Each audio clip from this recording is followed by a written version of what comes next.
ನಮಸ್ಕಾರ. ಸುದ್ದಿ ಸಂವಾದಕ್ಕೆ ಸ್ವಾಗತ. ನಾನು ವೆಂಕಟರಮಣಗೌಡ. ಸಂವಾದದಲ್ಲಿ ನಮ್ಮ ಜೊತೆ ನಮ್ಮ ಪ್ರಧಾನ ಸಂಪಾದಕರಾದ ಶಶಿಧರ್ ಭಟ್ ಅವರಿದ್ದಾರೆ. ಶಶಿಧರ್ ಭಟ್ ಅವರೇ, ಕಾರ್ಯಕ್ರಮಕ್ಕೆ ಸ್ವಾಗತ. ತಮಗೂ ಸ್ವಾಗತ.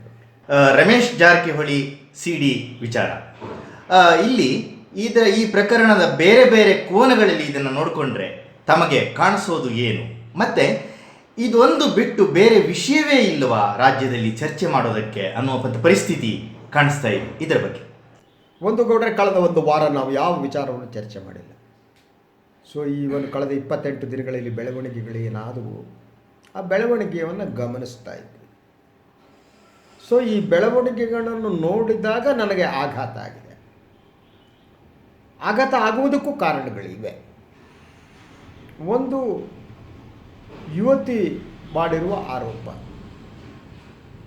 ಸೊ ಅದರ ಜೊತೆಗೆ ಆಕೆ ಬಿಡುಗಡೆ ಮಾಡಿರುವ ಬಹುತೇಕ ವಿಡಿಯೋಗಳು, ಅದನ್ನು ಗಮನಿಸಿದರೆ ಅದು ಒಮ್ಮತದ ಒಂದು ಲೈಂಗಿಕ ಕ್ರಿಯೆ ಅಂತ ಅನಿಸುತ್ತೆ. ಆದರೆ ಅದಷ್ಟಕ್ಕೆ ಸೀಮಿತ ಆಗಿಲ್ಲ.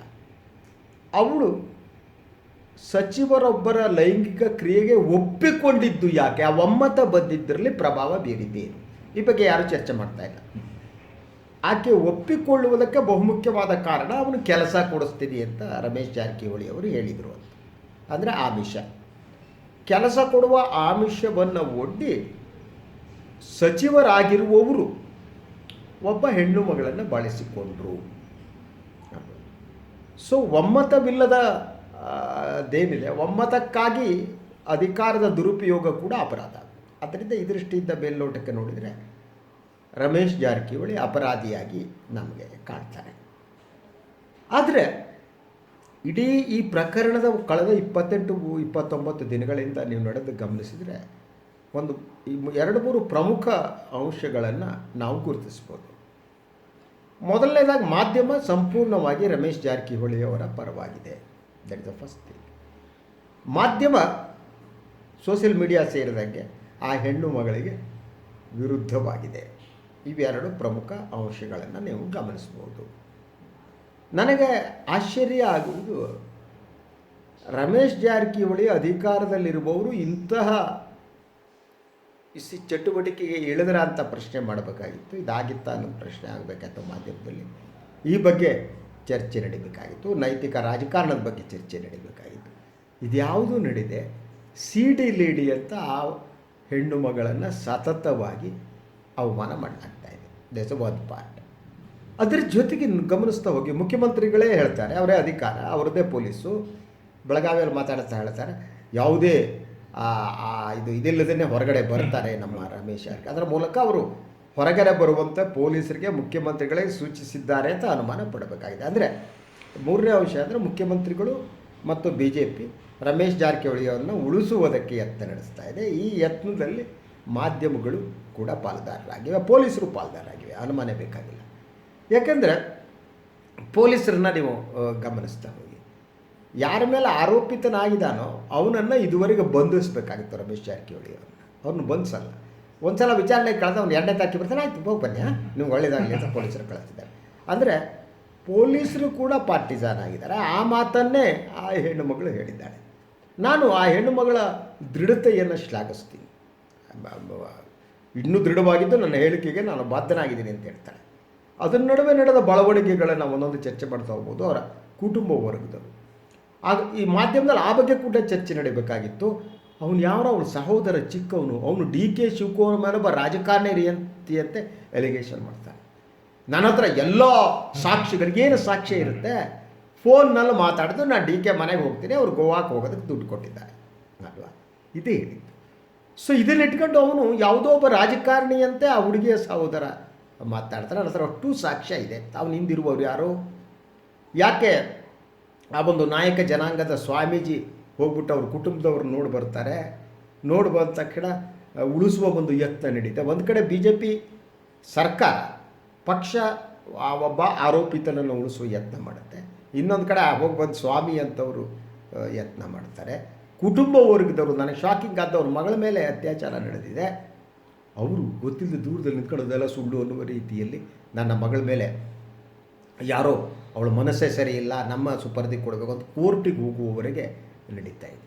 ಸೊ ಈ ಎಲ್ಲ ಬೆಳವಣಿಗೆ ಗಳಿಸಿದರೆ ನಮಗೆ ಒಂದು ಸಣ್ಣ ವಿಷಾದ ಭಾವ ಉಂಟಾಗುತ್ತೆ ಗೌಡ್ರೆ. ಇಂಥ ಪ್ರಕರಣದಲ್ಲಿ ಮತ್ತೆ ಮತ್ತೆ ಈಗ ಇಡೀ ಪ್ರಕರಣವನ್ನು ಇದು ಹನಿ ಟ್ರ್ಯಾಪ್ ಅನ್ನೋದು ಷಡ್ಯಂತ್ರ ಜಾರಕಿಹೊಳಿಯವರ ವಿರುದ್ಧ ಅಂತ ಬಿಂಬಿಸೋದು, ಅಂದರೆ ಒಂದು ಹೆಣ್ಣು ಮಗಳೇ ಯಾಕೆ ಬಲಿಪಶುವಾಗಿ ಬಿಡ್ತಾಳೆ?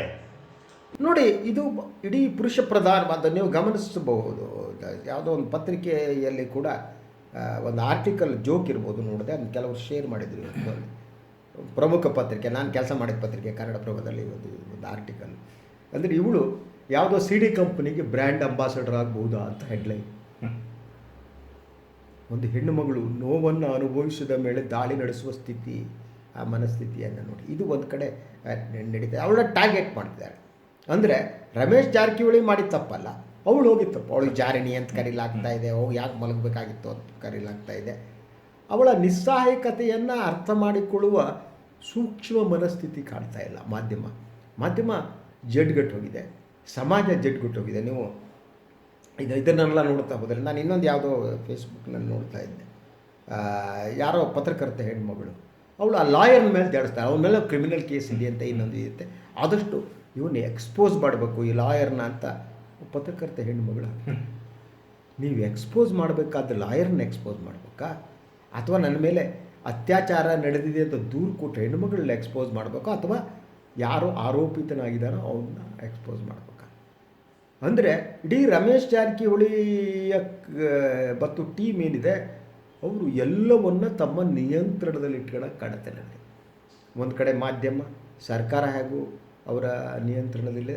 ಈ ನಡುವೆ ಕೂಡ ಐ ಅಪ್ರಿಸಿಯೇಟ್ ಜುಡಿಷಿಯರಿ ಸ್ಟ್ಯಾಂಡ್. ಭಾಳ ಸ್ಪಷ್ಟವಾಗಿ ಅವರು ಜುಡಿಷಿಯರಿ ಬಿಹೇವ್ ಮಾಡಿದೆ, ಹೇಳಿಕೆ ತಗೊಳ್ಳೋಕ್ಕೆ ಅವಕಾಶ ಕೊಟ್ಟಿದೆ, ಎಲ್ಲ ಮಾಡಿದೆ.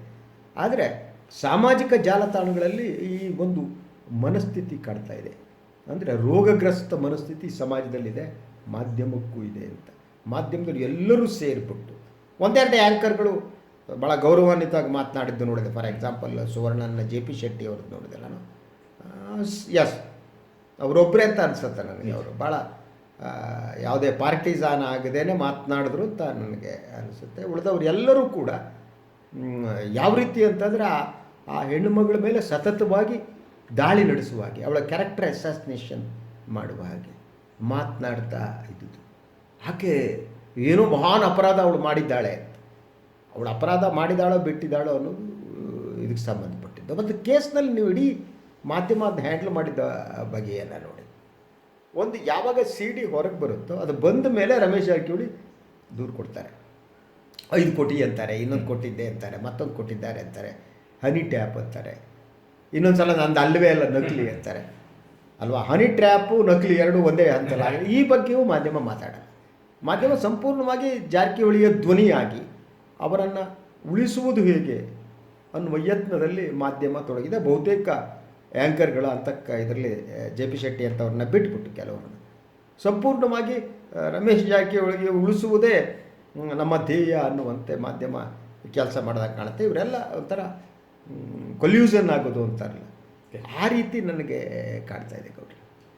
ರಾಜಕಾರಣವಾಗಿ ಈ ಪ್ರಕರಣ ಏನು ಬದಲಾಗೋದಕ್ಕೆ ಈ ಪ್ರತಿಯೊಂದು ಹಿಂದೆ ಈಗ DKಶ ಅವರನ್ನ ಹೇಳಕ್ ತಂದಿರೋದು ಇದೆಲ್ಲ ಯಾವ ಹಿನ್ನೆಲೆಯಲ್ಲಿ ನಮಗೆ ನೋಡಬೇಕು ಅಂತ. ಒಂದು DKಶ ಪಾತ್ರದ ಬಗ್ಗೆ ಚರ್ಚೆ ನಡೀತಾ ಇದೆ. ಆದರೆ ಯಾರು ಚರ್ಚೆ ನಡೀತಾ ಇದೆ ಅನ್ನೋದು ಮುಖ್ಯ. ಇಲ್ಲಿ ನಾವು ಗಮನಿಸಬೇಕಾದ್ದು, DK ಶಿವಕುಮಾರ್ ಅವರೇನೆ ಆ ಹುಡುಗಿಯನ್ನು ಬಿಟ್ಟು CD ಮಾಡಿಸಿದರೆ ಅದು ಅಪರಾಧ ಅಲ್ವಾ. ಆದರೆ ಈ ಘಟನೆ ಘಟಿಸಿದ ಮೇಲೆ ಸಹಾಯ ಕೇಳಿ ಬಂದರೆ ಒಂದು ರಾಜಕೀಯ ಪಕ್ಷದ ನಾಯಕರಾಗಿ ಅವರು ಸಹಾಯ ಮಾಡಿದರೆ ತಪ್ಪಲ್ಲ. ಯಾಕೆಂದರೆ ಭಾಳ ಪವರ್ಫುಲ್ ಆದ ಆರೋಪಿ ಇದ್ದಾನೆ. ಆ ಸಂದರ್ಭದಲ್ಲಿ ಆ ಹುಡುಗಿ ಹೇಳುವ ಹಾಗೆ, ನಾವು ದೊಡ್ಡವತ್ತ ಸಿದ್ದರಾಮಯ್ಯನ ಹತ್ರ ಅವ್ರ ಹತ್ರ ಇವ್ರ ಹತ್ರ ಹೋಗಬೇಕು ಅಂತ ಯಾರೋ ಅಂತಾರೆ. ಸೊ DK ಹತ್ರ ಹೋಗಿರ್ತಾರೆ. ಬಟ್ DK ಸಿಕ್ಕಿಲ್ಲ ಅಂತ ಅನ್ನುವ ಮಾತಿದೆ. ಆದರೆ DKಗೆ ಸಂಬಂಧಪಟ್ಟವ್ರು ಹಿಂದೆ ಯಾರೋ ಸಹಾಯ ಮಾಡಿರ್ಬೋದು, ಅದು ಅಪರಾಧ ಅಲ್ಲ. ಯಾಕೆಂದರೆ ಅವನ ಆರೋಪಿತ ಭಾಳ ಪವರ್ಫುಲ್ ಆಗಿದ್ದರಿಂದ ಗೋವಾಕ್ಕೆ ಹೋಗಿ ಉಳಿಯೋದಕ್ಕೂ ವ್ಯವಸ್ಥೆ ಮಾಡಿರ್ಬೋದು, ಡೆಲ್ಲಿಯಲ್ಲಿ ಉಳಿಯೋದಕ್ಕೂ ವ್ಯವಸ್ಥೆ ಮಾಡಿರ್ಬೋದು, ವೆಹಿಕಲ್ಗಳ ವ್ಯವಸ್ಥೆ ಮಾಡಿರ್ಬೋದು. ಸೊ ಇದು ಯಾವುದೋ ಅಪರಾಧ ಯಾಕಾಗಲ್ಲ ಅಂದರೆ ಘಟನೆ ನಡೆದ ಮೇಲೆ ಅವರ ರಕ್ಷಣೆಗೆ ಹೋಗಿದ್ದು ಅಂತ. ಮಾಧ್ಯಮ ಇದ್ರ ಬಗ್ಗೆ ತನಿಖೆ ಮಾಡಬೇಕು. ಅಂದರೆ ಈ CD ಮಾಡುವ ಸಂದರ್ಭದಲ್ಲೇ DK ಅವ್ರದ್ದೋ ಇನ್ನೊಬ್ಬರದ್ದೋ ಇನ್ವಾಲ್ವ್ಮೆಂಟ್ ಇದ್ದರೆ ಅವರೇ ಪ್ರಚೋದನೆ ಮಾಡಿ ಮಾಡಿಸಿದರೆ ಆವಾಗ ಅದನ್ನು ಅಪರಾಧ, ಅಥವಾ ಹನಿ ಟ್ರ್ಯಾಪ್ ಮಾಡಿಸೋದಕ್ಕೆ ಮುಂದಾಗಿದ್ದರೆ, ಹನಿ ಟ್ರ್ಯಾಪ್ ಮಾಡಿಸುವುದರ ಹಿಂದೆ KPCC ಅಧ್ಯಕ್ಷರಿದ್ದರೆ ಅದು ಅಪರಾಧ ಆಗುತ್ತೆ. ಆದರೆ ಘಟನೆ ನಡೆದ ಮೇಲೆ ಯಾರೋ ಬಂದಾಗ ನನಗೆ ಸಹಾಯ ಮಾಡಿ ನನ್ನ ಮೇಲೆ ಈಗ ಅತ್ಯಾಚಾರ ನಡೆದಿದೆ ಅಂದಾಗ ಸಹಾಯ ಮಾಡಿದರೆ ಹೇಗೆ ತಪ್ಪಾಗುತ್ತೆ? ಈ ವ್ಯತ್ಯಾಸ ಮಾಧ್ಯಮಕ್ಕೆ ಕಾಣಲ್ಲ ಅಂತ. ಸೊ ಅದರಿಂದ ಅವನು ಯಾವನೋ ಬಿಜಾಪುರದಲ್ಲಿ ಅವನು ಹುಡುಗ ಮಾತಾಡ್ತಾನೆ, ಯಾರೊಬ್ಬ ಸಾಮಾನ್ಯ ಕುಟುಂಬದವರು, ಅವರಿಗೆ ಪ್ರಬಲ ರಾಜಕಾರಣಿ ಒಬ್ಬರ ವಿರುದ್ಧ ಅವ್ರು ಮಾತನಾಡ್ತಾರೆ. ನೀವು ಗಮನಿಸಿ, ಅವರು ಅಟ್ಯಾಕ್ ಮಾಡೋದು DK ಮೇಲೆ. ಆದರೆ ತನ್ನ ಸಹೋದರಿಯ ಮೇಲೆ ಅತ್ಯಾಚಾರ ಮಾಡಿದ ಆರೋಪ ಹೊತ್ತಂಥ ವ್ಯಕ್ತಿ ಏನಿದ್ದಾರೆ ರಮೇಶ್ ಜಾರಕಿಹೊಳಿ, ಅವ್ರ ಬಗ್ಗೆ ಮಾತನಾಡಲ್ಲ. ಮಾಧ್ಯಮವು ಈ ಬಗ್ಗೆ ಚರ್ಚೆ ಮಾಡಲ್ಲ. ಅವರು ಬೆಳಗಾವಿಗೆ ಬಂದಿರ್ತಾರೆ, ಗೊತ್ತಿದೆ ಬೆಳಗಾವಿ ನಿಯಂತ್ರಣ ರಮೇಶ್ ಜಾರಕಿಹೊಳಿ ಕೈಯಲ್ಲಿದೆ. ಆದ್ದರಿಂದ ಇಡೀ ಕುಟುಂಬ ರಮೇಶ್ ಜಾರಕಿಹೊಳಿಯಲ್ಲಿ ನಿಯಂತ್ರಣದಲ್ಲಿದೆ ಅನ್ನೋದ್ರ ಬಗ್ಗೆ ಮಾಧ್ಯಮ ಮಾತಾಡಲ್ಲ, ಯಾರು ಚರ್ಚೆ ಮಾಡಲ್ಲ. DK ಶಿವಕುಮಾರ್ ಅಲ್ಲಿ ಕಳಿಸ್ತಾರ ಅಂತ ಮಾತಾಡ್ಸ, ಗೋವಾಕ್ಕೆ ಹೋಗಿರ್ಬೋದಾ, ಅವರು ನಿಯಂತ್ರಣದಲ್ಲಿದ್ದರ, ಅದೇ ಮಾತನ್ನು ಆ ಕುಟುಂಬದವ್ರ ಹತ್ರ ಹೇಳಿಸಲಾಗುತ್ತೆ. DK ಶಿವಕುಮಾರ್ ಅವರ ಅಲ್ಲಯ್ಯ, ನೀವು ಹೋಗ್ಬಿಟ್ಟು ಇಡೀ ಕುಟುಂಬ ಆ ಹುಡುಗಿಯನ್ನು ಬಿಟ್ಬಿಟ್ಟು ಉಳಿದವರಿಗೆಲ್ಲ ನೀವು ಯಾರ ನಿಯಂತ್ರಣದಲ್ಲಿದ್ದೀರಿ? ನೀವು ಆರೋಪಿತನ ನಿಯಂತ್ರಣದಲ್ಲಿದ್ದಂತೆ ನಿಮ್ಮ ಮಾತುಗಳು ಕಾಣ್ತವೆ. ನೀವು ಗಂಡಸ ಅನ್ನುವ ಪ್ರಶ್ನೆಯನ್ನು ರಮೇಶ್ ಜಾರಕಿಹೊಳಿ ಕೇಳ್ತಾರೆ, ಆ ಹುಡುಗ ಕೇಳ್ತಾನೆ DKಗೆ. ನೀವು ಗಂಡಸಾದ್ರೆ ಹೊರಗಡೆ ಬನ್ನಿ ಅಂತಾರೆ. ಗಂಡಸರ ಮಾತು ಭಾಷೆ ಏನಿದೆ, ಆ ಸಂತ್ರಸ್ತೆ ಏನಿದ್ದಾಳೆ, ಆ ಸಂತ್ರಸ್ತೆಯ ಸಹೋದರನ ಭಾಷೆ ರಮೇಶ್ ಜಾರಕಿಹೊಳಿಯ ಭಾಷೆ ಅಂತ ಕಾಣುತ್ತೆ ನನಗೆ. ಒಂದೇ ರೀತಿ ಮಾತನಾಡ್ತಾರೆ, ಮಾತಾಡೋ ಧೈರ್ಯ. ಅಂದರೆ ಆ ಒಂದು ಯಾವಾಗ ಈ ಹುಡುಗಿ ದೂರು ಕೊಟ್ಟು, ಯಾವಾಗ ನ್ಯಾಯಾಧೀಶರ ಮುಂದೆ ಹೇಳಿಕೆ ಕೊಟ್ಟು, ಅಷ್ಟು ಹೊತ್ತಿಗಾಗಲೇ ಆ ಕುಟುಂಬವನ್ನು ನಿಯಂತ್ರಿಸುವುದಕ್ಕೆ ಬೆಳಗಾವಿಯಲ್ಲಿ ಕೆಲವರು ಟ್ರೈ ಮಾಡಿದ್ರ, ಅವ್ರನ್ನ ನಿಯಂತ್ರಣಕ್ಕೆ ತೆಗೆದುಕೊಂಡ್ಲ. ಯಾಕೆಂದರೆ ಆ ಮಗಳ ಮೇಲೆ ಅದಕ್ಕೆ ಅವಳು ಹೇಳಿಕೆ ಕೊಡ್ತಾಳೆ, ಕುಟುಂಬದವರೇ ಕೋರ್ಟಿಗೆ ಅರ್ಜಿ ಹಾಕ್ತಾರೆ, ಹೈಕೋರ್ಟಿಗೆ. ನಮ್ಮ ಸಹೋದರಿ ಮಾನಸಿಕವಾಗಿದ್ದಿಲ್ಲ, ಅದರಿಂದ ಅವಳು ಹೇಳಿಕೆಯನ್ನು ಗಂಭೀರವಾದ. ಇದರ ಹಿಂದಿರುವವರು ಯಾರು ಹೇಳಿಕೆ ಕೊಡಿಸೋದು? ಆ ಕುಟುಂಬದವ್ರ ಹತ್ರ. ಪಾಪ ಅವರೇನೋ ಸೈನಿಕರಾಗಿದ್ದಂತೆ, ಯಾರು ಕೊಡಿಸೋದು? ಯಾರಾದರೂ ನಮ್ಮ ಮನೆಯ ಹೆಣ್ಣು ಮಗಳ ಮೇಲೆ ಅತ್ಯಾಚಾರ ನಡೆದಿದೆ ಅಂತ ದೂರು ಕೊಟ್ಟರೆ ನಾವು ಮಗಳು ನಂಬ್ತೀವೋ, ಮೂರನೇವ್ರು ನಂಬ್ತೀವೋ? ಆ ಮಗಳ ಬೆಂಬಲಕ್ಕೆ ನಾವು ನಿಲ್ಲಲ್ವಾ? ಕುಟುಂಬದವರಾಗಿ ನಮ್ಮ ಜವಾಬ್ದಾರಿ ಹೊಣೆಗಾರಿಕೆ ಅಲ್ವಾ? ಆದರೆ ಇವರೇನೇ ಮಗಳ ಬೆಂಬಲಕ್ಕೆ ನಿಲ್ಲದೆ ಆರೋಪಿತನ ಬೆಂಬಲಕ್ಕೆ ನಿಂತುಬಿಟ್ಟು, ಆರೋಪಿತನ ಧ್ವನಿಯಲ್ಲಿ ಏನೇನು ಬರ್ತವೋ, ಮಾತುಗಳೇನು ಬರ್ತವೋ ಆ ಮಾತುಗಳನ್ನು ಈ ಕುಟುಂಬ ಹೇಳ್ತಾ ಇದೆ. ಈ ಬಗ್ಗೆ ಯಾಕೆ ಚರ್ಚೆ ನಡೀತಾ ಇಲ್ಲ? ಈ ಬಗ್ಗೆ ನಮ್ಮ ಮಾಧ್ಯಮ ಸ್ನೇಹಿತರು ಯಾಕೆ ಮಾತನಾಡ್ತಾ ಇಲ್ಲ? ಇದ್ರ ಬಗ್ಗೆ ಯಾಕೆ ಪ್ರಶ್ನೆಗಳನ್ನು ಕೇಳ್ತಾ ಇಲ್ಲ? ಇಲ್ಲಿ ಷಡ್ಯಂತ್ರ ಮಾಡ್ತಿರುವವರು ಯಾರು? ಆರೋಪಿತನು ನಡೆಸ್ತಾ ಇರುವಂಥ ಷಡ್ಯಂತ್ರ ಯಾವುದು? ಅದ್ರ ಜೊತೆಗೆ ಅಲ್ಲೆಲ್ಲ ಹೋಗಬೇಕಾದ್ರೆ ಸೂರ್ಯ ಮುಕುಂದರಾಜ್ ಅನ್ನೋನು ಕಂಡ ಅನ್ನೋದೊಂದು ಇಶ್ಯೂ, ಅದನ್ನು ಇವರು ಮೆನ್ಷನ್ ಮಾಡ್ತಾರೆ. ಈ ಕುಟುಂಬದವ್ರು ಕೊಡೋದು ಕಾಂಗ್ರೆಸ್ನ ಲಾಯರ್, ಅವ್ನು ಕಾಂಗ್ರೆಸ್ನವನು ಪೀಸ್ ಪ್ರಾಕ್ಟೀಸ್ ಮಾಡ್ತಾ ಇರೋವಂಥ ಲಾಯರು, ಅದು ಒಂದು. ಓಕೆಪ್ಪ, ಕಾಂಗ್ರೆಸ್ನವನೇ, ಕಾಂಗ್ರೆಸ್ಸೇ ಆ ಹುಡುಗಿಯ ಪರವಾಗಿದೆ ಅಂತ ಅಂದ್ಕೊಳ್ಳಿ, ತಪ್ಪೇನು? CD ಮಾಡಿಸಿದ್ರೆ ತಪ್ಪು. CD ಆಗಿಬಿಟ್ಟು ಎಲ್ಲ ಹೊರಗೆ ಬಂದ ಮೇಲೆ ಅವರು ಯಾರು ಸಂತ್ರಸ್ತ ಇದ್ದಾರೆ ಅವ್ರ ಪರವಾಗಿ ಕಾಂಗ್ರೆಸ್ ನಾಯಕರು ಯಾರು ಅಂತಾರೆ, ಹ್ಯಾಂಗೆ ತಪ್ಪಾಗುತ್ತೆ ಅದು? ಇದರಲ್ಲಿ ಕ್ವಶನ್ ಕೇಳಬೇಕಾದವ್ರು ಯಾರು? ಮಾಧ್ಯಮ ಯಾಕೆ ಈ ಪ್ರಶ್ನೆಗಳನ್ನ ಕೇಳಲ್ಲ? ಅಂದರೆ ಮಾಧ್ಯಮದ ಉದ್ದೇಶ ಏನಿದೆ ಅದು ರಮೇಶ್ ಜಾರಕಿಹೊಳಿಯ ರಕ್ಷಣೆಯೇ ಆಗಿದೆ. ನೀವು ಹೇಳಿದಾಗೆ ಎಷ್ಟು ಸೂಕ್ಷ್ಮತೆಯನ್ನು ಮಾಧ್ಯಮ ಕಳ್ಕೊಂಡಿದೆ ಅಂದರೆ, SIT ಎದುರಿಗೆ ಆ ಹುಡುಗಿ ಹೇಳಿದ ಉತ್ತರವನ್ನು ರಿವೀಲ್ ಮಾಡ್ತಾರೆ ಇವರೇನೆ. ತಾನು ಅಸಹಾಯಕತೆಯಿಂದ, ಅವರ ಬಗೆಗಿನ ಭಯದಿಂದ ಅವರು ಕೇಳಿದಾಗೆಲ್ಲ ಹೋಗಿ ಸಹಕರಿಸಿದೆ, ಅವರ ಜೊತೆಗೆ ಮಲಗಿದೆ ಅನ್ನುವ ರೀತಿ. ಅಂದರೆ ಇಲ್ಲಿ ಪುರುಷ, ಒಬ್ಬ ಗಂಡಸು ಮಲಗಿದರೆ ಅದು ಪೌರುಷ, ಆದರೆ ಅದೇ ಹೆಣ್ಣು ಮಗಳು ಮಲಗಿದರೆ ಅವಳು ತನ್ನ ನೆಮ್ಮದಿಯನ್ನು ನಾಶ ಮಾಡಿಕೊಳ್ಳುವ ಪ್ರಕ್ರಿಯೆ ಇವತ್ತಿನ ಸಮಾಜ. ಹೌದು, ಈ ಪುರುಷ ಪ್ರಧಾನ ಸೊಸೈಟಿ ಸಂಪೂರ್ಣವಾಗಿ ಆ ಹುಡುಗಿಯನ್ನು ವಿಲನ್ ಮಾಡಿದೆ. ಒಂದು ಎರಡನೇದಾಗಿ ಇದರಲ್ಲಿ ಪೊಲೀಸ್ ಸಹಭಾಗಿತ್ವ ನನಗೆ ಅನುಮಾನ ಕಾಣ್ತಾ ಇದೆ. ಯಾಕೆಂದರೆ ನೀವು ಮೊದಲನೇದಾಗಿ ಆರೋಪಿತನ ಬಂಧಿಸಬೇಕಾಗಿತ್ತು. ಆಫ್ಟರ್ ನಿರ್ಭಯ ಕೇಸ್ ನಂತರ ಭಾಳ ಕ್ಲಿಯರ್, ಇದುವರೆಗೆ ಬಂಧನ ಮಾಡಿಲ್ಲ. ನೀವು ನಾಳೆನೂ ಅವ್ರು ಬಂಧನ ಮಾಡ್ತೀನಿ ಅಂತ ನನಗೇನು ನಂಬಿಕೆ ಇಲ್ಲ. ಒಂದು. ಎರಡನೇದಾಗಿ ಗುಪ್ತವಾಗಿ ಅವರ ಮುಖವನ್ನು ತೋರಿಸುವ ಹಾಗಿಲ್ಲ, ಆದರೆ ಅವರ ವಿಜುವಲ್ಸ್ಗಳು ಮಾಧ್ಯಮಗಳಿಗೆ ರಿಲೀಸ್ ಆಗ್ತವೆ. ಆ ಬಗ್ಗೆನೇ ಜಗದೀಶ್ ಲಾಯರ್ ಅವರು ಮಾತನಾಡಿದ್ದಾರೆ. ಭಾಳ ಸೀರಿಯಸ್ ಆಗಿ ಹೇಳಿದ ತಕ್ಷಣ ಜಗದೀಶ್ ಮೇಲೆ ಅಟ್ಯಾಕ್ ಸ್ಟಾರ್ಟ್. ಅವರೇನೋ ಲಾಯರ್ ಆಗಿದ್ರು, ರೌಡಿ ಶೀಟರ್ ಆಗಿದ್ರು, ಮತ್ತೊಂದಾಗಿದ್ದರು. ಅಂದರೆ ಅವ್ರ ಕ್ಯಾರೆಕ್ಟರ್ ಎಸ್ಟಾಬ್ಲಿಷ್, ಅದು ನಿಜ ಇರ್ಬೋದು, ಬೇರೆ ಇರ್ಬೋದು, ಸಂಬಂಧ ಇಲ್ಲ. ಈ ಲಾಯರ್ ಅವರು ಯಾರು ಸಂತ್ರಸ್ತೆ ಇದ್ದಾರೋ ಸಂತ್ರಸ್ತೆಯ ಪರವಾದ ವಕೀಲರಾಗಿದ್ದಾರೆ. ನೋಡಿ ಹೇಗೆ ಸಿಸ್ಟಮೆಟಿಕ್ ಆಗಿ ಮಾಡಲಾಗುತ್ತೆ. ಒಂದು ಇಡೀ ಈ ಕ್ರೊನಾಲಜಿಯನ್ನು ಗಮನಿಸ್ತಾ ಹೋಗಿ, ಆಯಿತಾ? ಮೊದಲು ಇದು ಹೊರಗೆ ಬಂದ ತಕ್ಷಣ ಬಂದ ಮೇಲೆ ಆ ಹುಡುಗಿ ಏನು ಇದ್ದಾಳೆ ಅವಳನ್ನು ಬೇರೆ ರೀತಿ ಮನವೊಲಿಸುವ ಇನ್ನೊಂದು ಮಾಡುವ ಯತ್ನ ನಡೆಯುತ್ತೆ. ಅದೊಂದು ಪಾರ್ಟ್. ಅದು ಮುಗಿದ ಮೇಲೆ ಒಂದೊಂದೇ ಹಂತದಲ್ಲಿ ದೂರು ಕೊಟ್ಟ ಮೇಲೆ ಇನ್ನೊಂದ ಮೇಲೆ ಆಕೆಯನ್ನು ನಿಸ್ಸಹಾಯಕಿಯನ್ನಾಗಿ ಮಾಡುವ ಎಲ್ಲ ಯತ್ನ ನಡೀತಾ ಇರುತ್ತೆ. ಅವ್ರ ಕುಟುಂಬದವ್ರನ್ನೇ ಎತ್ತು ಕಟ್ಟಲಾಗುತ್ತೆ, ಕುಟುಂಬವನ್ನು ಒಡೆಯಲಾಗುತ್ತೆ. ಒಂದು ಕುಟುಂಬದ ಹೆಣ್ಣು ಮಗಳು ತನಗೆ ಅತ್ಯಾಚಾರ ನಡೆದಿದೆ ಅಂದರೆ ಅವರ ಅಪ್ಪ ಅಮ್ಮ ಸಹೋದರನೇ ನಂಬಲ್ಲ, ಅಥವಾ ನಂಬದಂತೆ ತೋರಿಸ್ತಾರೆ.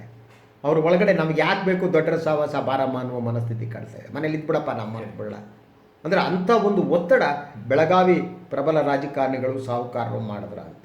ಈ ಬಗ್ಗೆ ಪೊಲೀಸರು ಕಾಗ್ನಿಜೆನ್ಸ್ ತಗೋಬೇಕಾಗಿತ್ತು.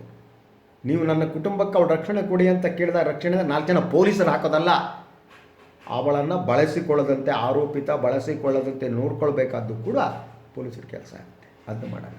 ಅದಾದಮೇಲೆ ಹಂತ ಹಂತವಾಗಿ ತಮಗೆ ಬೇಕಾದಂಥ ವರದಿಗಳನ್ನೆಲ್ಲ ಪೊಲೀಸರು ರಿಲೀಸ್ ಮಾಡ್ತಾ ಹೋಗ್ತಾರೆ ಮಾಧ್ಯಮಕ್ಕೆ. ಯಾವುದು ನೀವು 4 ಗೋಡೆಗಳ ಮಧ್ಯೆ ಏನು ಮಾತುಕತೆ ಚರ್ಚೆ ವಿಚಾರಣೆ ನಡೆಯುತ್ತೆ ಆ ಎಲ್ಲ ಅಂಶಗಳು ಪ್ರಶ್ನೆ ಉತ್ತರ ಅಂತ ಮಾಧ್ಯಮದವ್ರು ಹಾಕ್ತಾರೆ. ಹಾಗೆ ಯಾರು ಕೊಡೋದು? ಅದು ಪೊಲೀಸರಲ್ವಾ? ಪೊಲೀಸರಿಗೆ ಜವಾಬ್ದಾರಿ ಬೇಡವಾ? ಅವ್ರಿಗೆ ಹೊಣೆಗಾರಿಕೆ ಬೇಡವಾ? ಅವರೇ ಲೀಕ್ ಮಾಡ್ತಾ ಹೋಗ್ತಾರೆ, ವಿಜುವಲ್ ಲೀಕ್ ಮಾಡ್ತಾರೆ, ಅದರಂತೆ ಇದನ್ನು ಲೀಕ್ ಮಾಡ್ತಾರೆ. ಅಂದರೆ ಕೇಸು ಅವರು ಯಾವ ರೀತಿ ಮಾಡಬೇಕು ಅಂತ ಒಂದು ಫ್ರೀ ಕನ್ಸೀವ್ಡ್ ಆದ ಒಂದು ತೀರ್ಮಾನಕ್ಕೆ ಬಂದಿರ್ಬೋದು ಪೊಲೀಸರು. ಅದಕ್ಕೆ ಪೂರಕವಾದ ವಾತಾವರಣವನ್ನು ಸೃಷ್ಟಿಸೋದಕ್ಕೆ ಮಾಧ್ಯಮವನ್ನು ಬಳಸ್ಕೊತಾರೆ. ಇದೆಲ್ಲ ಪ್ರಕರಣದ ಹಿನ್ನೆಲೆಯಲ್ಲಿ ನಾವು ಯೋಚಿಸುವಾಗ ನಾಳೆ ಏನೋ ಆಗ್ಬೋದು. ಅಂದರೆ ರಮೇಶ್ ಜಾರಕಿಹೊಳಿಯಂಥವರು ಇದೇ ದರ್ಪದಿಂದ ಮುಂದುವರಿತಾರೆ. ಆದರೆ ಆ ಹೆಣ್ಣು ಮಗಳ ಪರಿಸ್ಥಿತಿ ನಾಳೆಯ ಹೇಗಿರ್ಬೋದು? ಅವಳು ಗೆದ್ದು ಬಂದರೂ ಕೂಡ ಹೇಗಿರ್ಬೋದು, ಅದರ ಪರಿಣಾಮ ಇನ್ಯಾವುದೋ ಒಬ್ಬಳು ಹೆಣ್ಣು ಮಗಳ ಮೇಲೆ ಇಂಥ ಅತ್ಯಾಚಾರ ನಡೆದರೆ ಅವಳು ಮಾತಾಡೋಕ್ಕೆ ಹೋಗಲ್ಲ. ಅವಳ ಬದುಕು ದುರಂತಮಯವಾದದ್ದು. ಈಗಾಗಲೇ ಅವಳದ್ದೇ ತಪ್ಪು ಅಂತೇಳಿ ಮಾಧ್ಯಮಗಳೆಲ್ಲ ಸೇರಿ ಅವಳ ಮೇಲೆ ಆಕ್ರಮಣವನ್ನು ನಡೆಸಿ ಅವಳನ್ನು ಹತ್ತಿಕ್ಕುವ ಯತ್ನವನ್ನು ಮಾಡಲಾಗ್ತಾ ಇದೆ. ಸತ್ಯವನ್ನು ಮರೆಮಾಚುವ ಒಂದು ಯತ್ನ ಒಂದು ಕಡೆ ನಡೀತಾ ಇದೆ. ಸೊ ಅವಳ ಮನಸ್ಸಿನ ಮೇಲೆ, ಹೃದಯದ ಮೇಲೆ ಆಘಾತ ಉಂಟು ಮಾಡುವಂತೆ ಮಾಡಲಾಗಿದೆ. ಅವಳ ಕ್ಯಾರೆಕ್ಟರ್ ಅಸಾಸಿನೇಷನನ್ನು ಮಾಡಲಾಗ್ತಾ ಇದೆ. ಒಂದು ಕಡೆ ಅವಳನ್ನು ಬಳಸಿಕೊಂಡ ಏನು ಆರೋಪ ಹೊತ್ತಂಥ ಪ್ರಬಲ ರಾಜಕಾರಣಿಗಳು, ಅವರ ಪರವಾಗಿ ನಿಂತ ಮಾಧ್ಯಮ. ಇದರ ಪರಿಣಾಮ ನೋಡ್ತಾ ಇದ್ದಾಗ ನಾಳೆ ಯಾವುದೋ ಒಬ್ಬ ನಿಸ್ಸಹಾಯಕ ಹೆಣ್ಣು ಮಗಳ ಮೇಲೆ ಪ್ರಬಲ ವ್ಯಕ್ತಿಯೊಬ್ಬ ಇದೇ ರೀತಿ ಅತ್ಯಾಚಾರ ಎಸಗಿದರೆ ಮತ್ತೊಂದು ಮಾಡಿದರೆ ಅವಳು ಮಾತಾಡಲ್ಲ. ಅಲ್ಲಿವರೆಗೆ ಬಂದು ಜನತಂತ್ರ ಸಾಯ್ತಾ ಇದೆ, ನ್ಯಾಯ ಸಾಯ್ತಾ ಇದೆ. ಇದರ ನಡುವೆ ಕೂಡ ನ್ಯಾಯ ಹೊರಗಬಹುದು, ಬರಬಹುದು, ಅಪರಾಧಿಗೆ ಶಿಕ್ಷೆ ಆಗ್ಬೋದು ಅನ್ನುವ ನಿರೀಕ್ಷೆ, ಸಣ್ಣ ನಿರೀಕ್ಷೆ ಇಟ್ಕೊಂಡಿರೋದಷ್ಟೇ ನಾವು ಮಾಡ್ಬೋದಾದ ಕೆಲಸ. ನಾವು ನಮ್ಮ ನ್ಯಾಯಾಂಗ ವ್ಯವಸ್ಥೆಯ ಮೇಲೆ ಆ ವಿಶ್ವಾಸವನ್ನು ಇಟ್ಕೋಬೇಕಾಗಿದೆ. ಸಂವಾದದಲ್ಲಿ ಪಾಲ್ಗೊಂಡಿದ್ದಕ್ಕೆ ಧನ್ಯವಾದಗಳು. ತಮಗೂ ಧನ್ಯವಾದ ಗೌಡ್ರೆ. ಎಸ್ ಪ್ರಿಯ ವೀಕ್ಷಕರೇ, ಭಾಳ ದಿನಗಳಿಂದ ನಾವು ಚರ್ಚೆನೆ ಮಾಡಿರಲಿಲ್ಲ, ಸುಮ್ಮನೆ ನೋಡ್ತಾ ಇದ್ವಿ, ಈಗ ಮಾತಾಡ್ತಾ ಇದ್ವಿ. ನೋಡ ಇನ್ನು ನಾಳೆ ಮತ್ತೆ ಮಾತಾಡ್ತೀವಿ ಅಂತ ಅಂದ್ಕೊಂಡಿದ್ದೀನಿ. ಎಲ್ಲರಿಗೂ ಇವತ್ತಿನ ದಿವಸ ಒಳ್ಳೆಯದಾಗಲಿ. ನಮಸ್ಕಾರ.